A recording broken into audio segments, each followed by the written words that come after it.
पन्हाळा किल्ल्यापासून त्या गावाचं अंतर होतं 60 किलोमीटर. तर 60 किलोमीटर तिथं असणारा चौघांचा सत्कार माझ्या हस्ते झाला.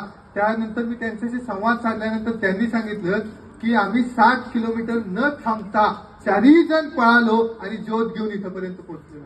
त्यानंतर मी त्यांना विचारलं की तुम्ही शिवचरित्र वाचलंय का? तर ते म्हणले आम्ही व्याख्यानातून वगैरे ऐकलेलं आहे, पण आम्ही काय असं वाचलेलं नाहीये.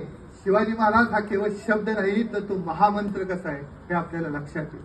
त्याच्याही पलीकडे जाऊन जर आपल्या देशाच्या ज्या रेजिमेंट आहेत ना, तर त्या रेजिमेंटमध्ये मराठा रेजिमेंट आहे, गोरखा रेजिमेंट आहे, बिहार रेजिमेंट आहे.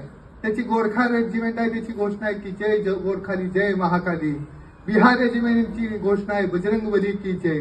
परंतु या सगळ्या रेजिमेंटमध्ये एकमेव आपली महाराष्ट्राची मराठा रेजिमेंट आहे, ज्याची घोषणा आहे की बोला छत्रपती शिवाजी महाराज की जय. आणि या मराठी रेजिमेंटने जे काम केले, मराठा रेजिमेंटने जे काम केले ते आजही इतिहासाला साक्षी आहे.